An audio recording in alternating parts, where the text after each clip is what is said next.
All right, we are live. Let's quickly take this moment to share the stream on LinkedIn and X. Did you like today's visual of the show? Did you get to see it? I saw the countdown. Okay, great. Well, everyone joining us, welcome. My name is Vaibhavv Ali. You can call me Vali, and this is Aura8. 2 weeks ago on this show, the Godfather of Crypto told you two things. He told you July would be green. It closed up 9% higher. And he told you August may take it all back. We are down to about 63,500 odd. And the last week, Bitcoin has barely moved. Volatility is at its lowest in the last 2 years. He also told you that the Clarity Act may not pass this week. And Tune confirmed it. No votes before recess has been pushed to September. So the man is 2 on 2. And today I want to know what he sees next. Michael, please bring out your crystal ball. We have Michael Terpin here from BitAngels, from Transform Ventures, and the author of the very cool and amazing book called The Bitcoin Supercycle, the man who gave us 4 seasons of Bitcoin right there on our screens. Michael, welcome back once again. Happy to be back. You called out August saying it's giving back July's gains down to 60. We are at 63.5 and pinned. Are you still short? Well, we're very early in August still, right? I mean, we're not even a third of the way through the month. So right now we've got a very tightening band of resistance. We've had a hard time breaking above 65, and yet we've seen to have about 62 as support. We go below 62, I think I've said that's a trap door. It's going to basically lead to us going below 60, and when we breach 60, there's going to be a lot of people who are selling there, buying as well. But it opens the door to then go to 58, and when you go down below 58, that's really when you start to look at new lows, because the last one was the kind of panic around 57. We've got a situation where the historical precedent is 2022 and 2018. We had, disastrous Junes, recovery in July, and then give it back in August. And, history doesn't always repeat, but as Mark Twain is alleged to have said, it tends to rhyme. And, it's not a guarantee that we're going to go and have a lower low in August, or at least lower than we had in July, but I think it's likely. And so, we will officially have the Clarity Act not pass. I guess it's already, if they're not voting, that's a given. I don't think it's going to get voted on at all this year. And if the Republicans lose the House, it won't be voted on until after the 2028 presidential election. So we're going to go to 2029, and then you'll have a new House again and a new president. So that's a long time, 26 to 29, without any kind of clarity, so to speak. And again, as I said before, it's been a political football. There's no reason why this shouldn't pass. Both the CTFC and the SEC agree on everything. The last hurdle was supposed to be Trump agreeing to some kind of ethics rules. He agreed to them, and then basically the Democrats said, "Oh, we still can't support this. Let's find something else." And so they made this vague reference to, increased protection against fraud. We have all the protections against fraud that we need. There are existing laws. There's no other one saying crypto bad, must go and presume everything is fraudulent. That's not going to happen, and that's going to defeat the purpose of the Clarity Act to have clarity. And so it's a political football, because at this point, with the midterms, hot on our heels, no Democrat wants to go and give Trump a victory in any way, shape, or form. They don't want to be, sort of seen as supporting, what they see as, his crypto grift. And even though he agreed to the ethics rules, they just can't give him a victory. And so that's unfortunately meaning that the American people don't get a victory with clear regulation that'll open up a lot more avenues for traditional Wall Street to, you know, and sovereign wealth funds, everything else to offer crypto products and to buy crypto.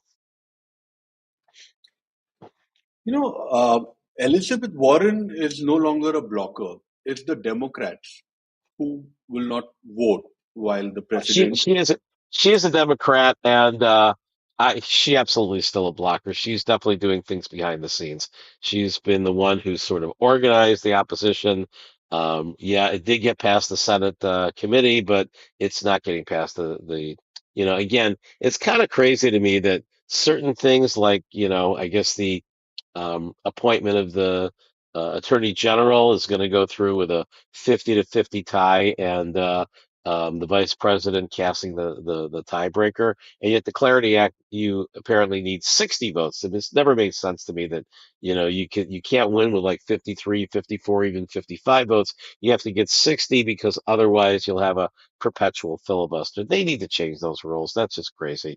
If you've got a majority, it's a majority. Maybe for an important vote, you can't have a tie with a vice president breaking it. You have to have a 51-49, but 60 is just, way over the top. I mean, you have to have almost as much as you'd need to overrule a veto. It's just insane that you need that for any legislation. That's why nothing gets done.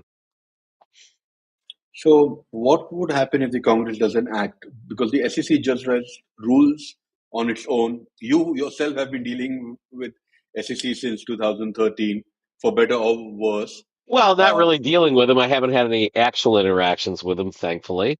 I've just been observing them. and got it. So, let's talk about the bull case. I've heard that, like, I want your sell trigger. What is one thing that would actually make you sell STRC? Not a theory, but maybe specific thing if you have in your mind, like a specific price or a specific event. Oh, STRC has been getting stronger and stronger, as I had suggested. And, Sailor right now has been buying it back. Let me see. Markets are open now, but I mean, yesterday it got all the way up to, I think it was 94. For those who bought it at 75, they could sell today at a very nice profit, or they could just continue to get their effective 16% dividends because it's paying 12% at 100. If you bought it at 75, you're effectively getting 16% on your money. And then when it goes back to 100, you have the option of going and selling it at any time, because once it gets back to 100, it's going to stay there for a long time, right? Because, once we're back to 80, 90, 100K, where's the risk? You're getting 12%. What else is giving you 12%? You're getting 12% if you're a U.S. taxpayer without having to pay tax on it until you sell it for capital gains. And if you're someone like me who would pay on U.S. taxes for a U.S. Entity and would not pay for capital gains because I'm a Puerto Rico resident under a decree program, then all of a sudden it's a perfect storm for the positive because you end up not paying on the dividend interest because it's return of capital, and you end up just having a higher basis when you sell it, and you only pay on the capital gains. And if you're in a place that doesn't pay capital gains, which is much of the world, then you luck out there too. Something you said to me on this live stream is kind of stuck with me about 2 weeks ago. You said we have not had a single crypto shock this cycle. That all of it has been the macro, and that By the way, and this is what. STRC is now 95.18. So it's, as I said, it's moving up every day. I mean, if you had to panic sell, all of a sudden you're only losing 5%, not 25%. So it's on its way back. It's on its way back to 100. I feel justified in all my comments saying, what are you thinking? If you got spare cash, you should be buying at 75. I remember you mentioning it, and now I feel like kicking myself for not getting in. But now the Feds it's split 9-3. with 3 cents to hike, and Wash is saying there is no soft inflation target. So, Michael, name it. What is the crypto shock that hasn't happened yet?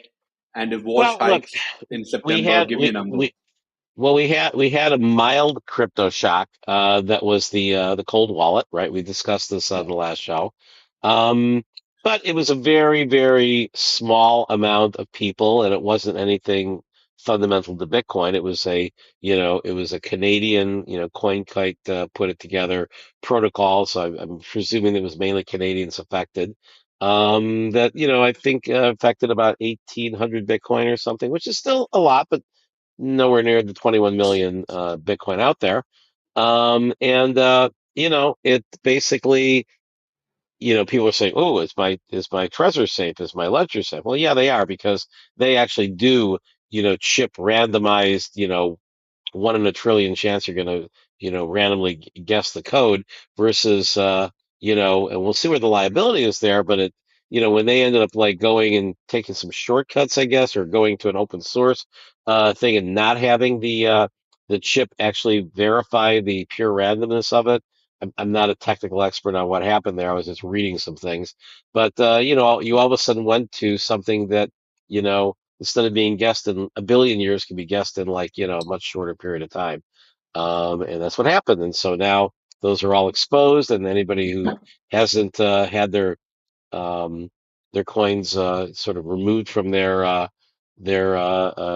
sort of wallet by the thief needs to move them out ASAP so they can move into some place that actually is safe.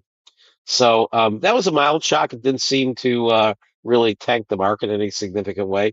I said earlier that it doesn't have to be Bitcoin; it can be some other part of crypto. To me, the biggest risk right now in terms of having something that would be a shock to the system, and it's not related to the usual shocks, right? Usually, the shocks happen in the bear market because of the froth at the top. First, we didn't have that much froth at the top because we got clipped short on what I thought was going to be a little frothier. We ended up like popping the bubble exactly when we should have. It was 35 months after the low. It was in the fourth quarter of the year after the halving, exactly what I said. But I thought we could have gone a couple of more months to like, late in this November, even into December. And, gotten up to that 180K or so, kind of 190 target that I thought with neutral macro we would have hit.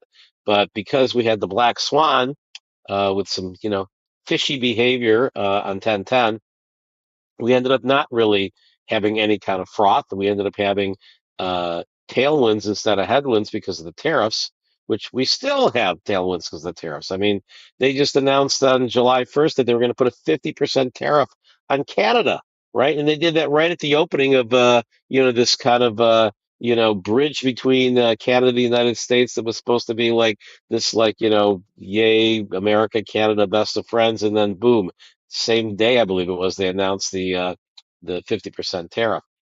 Um, you know, I'm a fan of Canadian wine.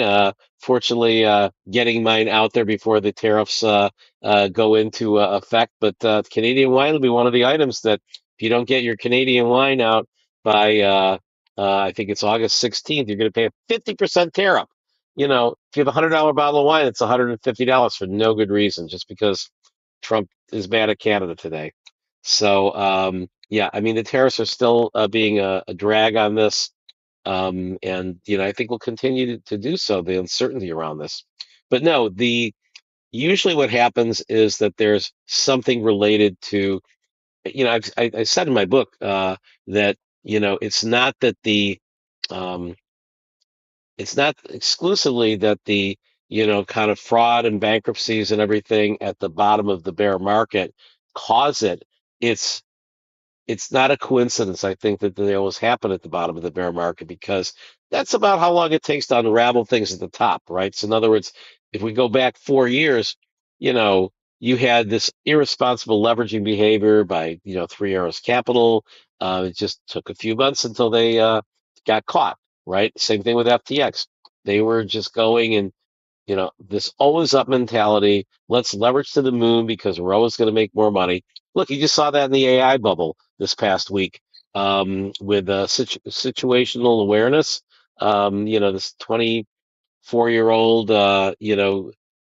hedge fund guy that had been fired from OpenAI. It was supposed to be like some, genius theorist, and he got $200 million 2 years ago and turned into 45 billion. Well, you do that by not only getting in a hot asset class like AI, but by doing irresponsible leverage, right? He was 4x up and 4x short, and he was going 4x up on the AI stocks and the chip stocks, and 4x short on the software stocks. Well, that worked until it didn't work, and so he got caught because he went 4x long on one of the Korean chip stocks that then went down 40%, and he went 4x short on Adobe, which went up 23%. Well, if you've got a significant part of your portfolio going 4x and you go down 40%, poof, you're gone. And all of a sudden, I mean, I'm sure the people who got in at 200 million or a billion or 2 billion are fine, because even after all the carnage, and he was forced to basically sell everything to Citadel for 10 billion, so immediate 75% haircut from someone who got in at 40 billion. You're still up to whatever, 50x or something from 200 million to 10 billion. But boy, he's now pretty much I guess he's still technically in business, because I think he still has some of his private positions, but and someone will give him more money to run. They'll say, oh well, the strategy worked, we should have had better risk controls, etc., but he's a genius and let's give him more money. So that's exactly what happened with FTX. It's exactly what happened with Three Arrows Capital. Was people just think that the always up during the bull market. It's never going to end. We've rewritten the rules of commerce, and then they get caught. And because there was never that much froth, there was never that much punishment. I mean, who's gone bankrupt this season? Nobody, right? Block fills. That was it. And that was tiny, and that was just because they made a stupid bet on mining, which was not even their business. And so, yeah, I would say that the main risk to really, bring us down into the 30s or something like that, which is, I think, the lowest we could go no matter what happens, short of the protocol breaking or quantum, like, taking Satoshi's wallets, which is not anywhere near close to happening. I mean, Jim Cramer just rage quit because of quantum. We're a long way away from quantum, and if you follow the reverse Cramer, then that's the time to buy when Cramer is rage quitting. He rage quit as well, during FTX. I guess he must have bought something during the bull market, and now he's selling at a loss, which is how dumb retail acts. And you'd think Kramer would know better, but he's there for ratings. No, Well said. I think the only thing that really can happen negatively, or the most likely thing that can happen, would be an AI, kind of hack or exploit of, say, smart contracts, right? So in other words, it wouldn't be Bitcoin, but if all of a sudden, I mean, the example I give is like Lido. I mean, Lido's never been hacked or unwound, and it's got how many billions of dollars that are staking Ethereum, right? If that one all of a sudden had, Fable, or, one of the other, really sophisticated AI engines went in and found a contract flaw and exposed it, and, just drained billions of dollars from Lido, yeah, I think the collateral damage of Ethereum going down 60% overnight would then, bring Bitcoin down quite a bit too. So that's the main risk I'd say right now, would be not so much quantum, but AI, being able to exploit a smart contract weakness. Look, if you can have simple hackers exploiting, a couple 100 million here, a couple 100 million there, just by having a hacker go and find one on their own for some of these smaller, layer one and layer two protocols. Imagine if that was done at scale using one of these top new AI engines. You have said earlier that the capital is fleeing into popping AI bubble, and with the funds like Bitcoin's next run and that of 2029 Well, could it's a be two-way the everything it's a two bubble.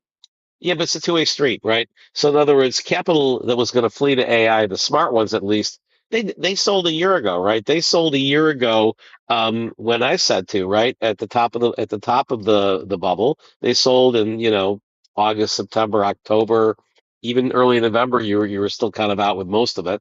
Um, and so they got out at somewhere between 95 and 125. We're at 60 now, 65. And they put it into if they put it into the Mag 7, they did okay. If they put it into gold and silver and then got out in time, they did okay. If they put it into Intel, they did phenomenally well, right? So the people who were really looking at multiple asset classes didn't just go and put it into cash or put it into stretch, you know. Um, I still thought that was good enough, but if they put it into AI, the right AI at the right time and get out in time, they did really well, right? So in other words, they got their 2x in Bitcoin, or maybe better if they were trading it, and then they got their 8 to 10x in the chip stocks, or the right AI stocks. Maybe they got 3x, 2x, and then now they're going to rotate back into Bitcoin, the smart money. But no, I mean, AI is, look, this happens with asset classes all the time. Retail piles in after the headlines, after all the money's been made. Look how many people like FOMOed into the chip stocks after they already done 10, 20x. And then they're crying now that it's down 30 or 40%. Well, duh, you don't chase a falling knife, and you don't chase a rocket ship, right? That's how you get burned. And so that happens. I mean, Bitcoin is not the only asset class where the dumb money, buys at the very top and then panic sells at the bottom. Happens in the stock market. Happens with gold and silver. And you saw people, just leveraging things when silver was like $130, saying going to the moon, it's going to be $500 silver, and then it's now been cut in half. Gold's down 20-30%. So this markets are you know um, are fickle, and you can't just go and set a thesis and forget it, and walk away. And I mean, maybe you can do that with the S&P if you're just looking over a 30-year period, but um, you're still not going to get the best results of active management. That's why hedge funds exist. Interesting. And you said that tokens are rotting in wallets, specifically altcoins, and perhaps they aren't coming back for a while. Could you tell us that is the 2001 bags, is it over for them once for all? And if For the Ethereum didn't most make a new dollar high, Yeah, for the most part. I mean, look, ETH, Ethereum is not going to zero, but most of the 2001 bull market winners, anybody that's down 95% is not likely coming back. Ethereum is not down 95%. Ethereum is down, but Ethereum has had a history of outperforming in the bull market, Bitcoin, and underperforming it in the bear market. This is the first time that they did not outperform it in the bull market. So, and yet they're still, you know I forget exactly if they underperformed it. I think they went lower in terms of like the uh, going down from the lower high. Let's see, did they go down more than Bitcoin did? They went from about 4,000 down to about 11, 1,200, 700, I think. 8, No, no, seven, no, eight not hundred. the no, not this last 3 years. I don't think they went down that low. 4 year, I mean, back in the last cycle they went down to like, I think it was 900 or something. But at any rate, I think they still underperform Bitcoin, because Bitcoin's only down, 55%. So yeah, they underperformed on the way up, and now they're, historically doing what they always do, which is they underperform in the bear market too.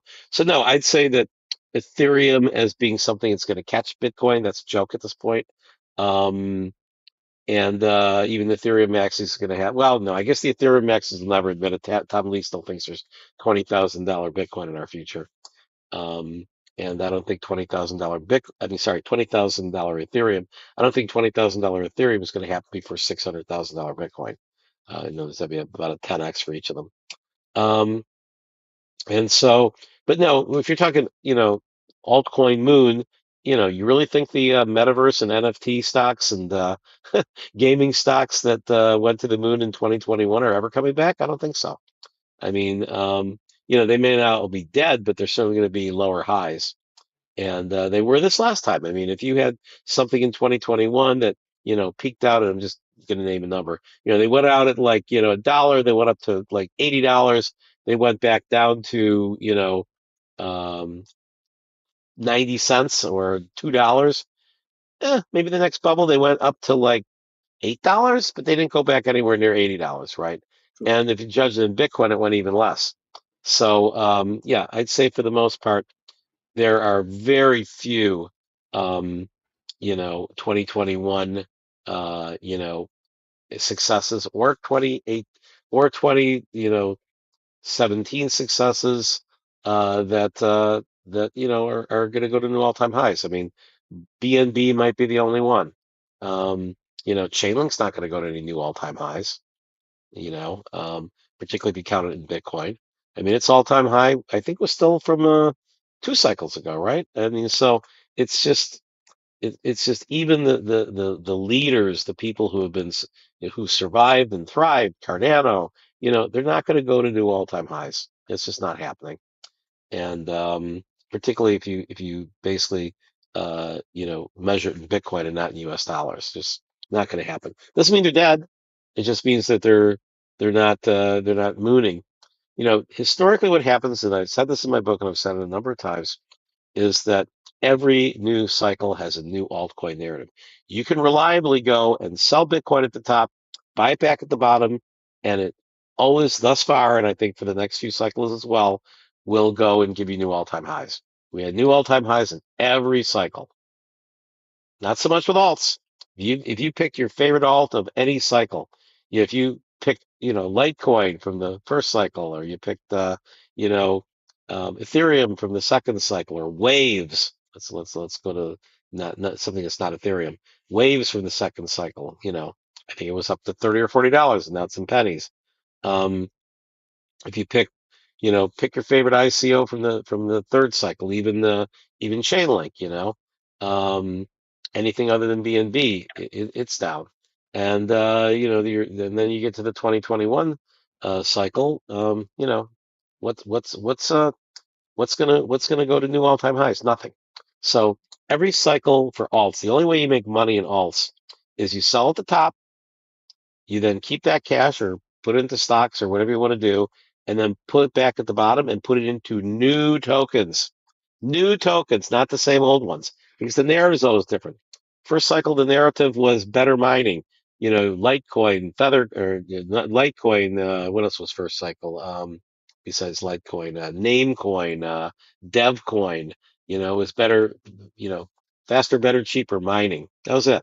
Second cycle was what they called Bitcoin 2.0. They don't call it Ethereum Bitcoin 2.0, but it was sort of new protocols, proof of stake. That was the second cycle after the first halving. That was the narrative there, and you did well by picking those.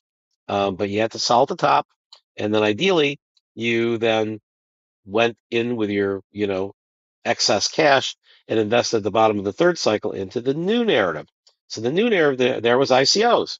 You did much better if you invested in almost any ICOs than if you just kept it in Ethereum. And obviously the top performing ICOs were complete moons. They were 100x, right? There's quite a few of them. But if you then didn't sell when the bubble popped, you went down 99%. And that was perhaps the most dramatic, example for the ICO world. Because again, there was all this, kind of un-KYC'd money that came in. I mean, all you needed to do to participate was just throw Ethereum at a smart contract address. Anybody checking back in 2017 if that was coming from, North Korea, Russia, China? Nobody did, right? SEC didn't even get involved really until 2019, 2018, 19, a big way, trying to look at those things. And so, then if you sold those at the top and kept the cash and invested in the next wave was DeFi, right? If you went into like Uniswap or any of these other early DeFi platforms, you did great. Sell at the top and then take your cash and then put it into the next wave. And this last time, the wave was RWA tokens, AI tokens, and next generation dexes. So you didn't want to go and put your money back into Uniswap. You wanted to put it into hyperliquid. You wanted to put it Crystal. into VVV Tau, the new narrative. So right now, if you sold those at the top, are you going to put them back into the same ones? I think that, AI probably is going to have a second run. May not be the same tokens, but DeFi certainly has had two runs at it. But again, not always the same high performers. Uniswap still went up, but it didn't go up to an all-time high. Um, and I think with AI, I think well, VVV was sort of very recent, right? And so it went up to, I think, $20, then it went down to $2, then it went back up again to almost $20. And you know, can VVV be 100 the next cycle? Sure. If AI really takes off and Tau and VVV are the leaders, I think they'll continue to do well. Will there be somebody else that does better bottom to top? Absolutely. Because, you're still getting into VVV today at like, a top 100 valuation, whereas like the next VVV that launches, this week or the next year, you might be getting in at a, 20 or $30 million FDV. And if it goes to a billion, you're not going to catch that percentage anywhere else. True. So, for everybody watching us, remember, if this weekend you want something interesting to do, you should pick up the Bitcoin Super Cycle, which is available on Amazon and on bitcoinsupercycle.ai. Michael, thank you so much for being a part of this conversation. And with whatever you said, turns out to be absolutely true. We have seen this in the past, and I did mention a couple of them in the start of the live stream. Once again, thank you so much, and please show us your book once again so we know to click on the right link to pick up the Bitcoin Super Cycle by It's Michael on Terpin. Amazon and in select bookstores. Yes, and Bitcoin Supercycle by Michael Terpin. There's only one. There you go. Thank you so much once again. And for everybody watching us, we go live with Michael Terpin Oh, every and and Friday. and also the audio book is at BitcoinSupercycle.ai. That's my AI version, me reading it in multiple languages. So there you go.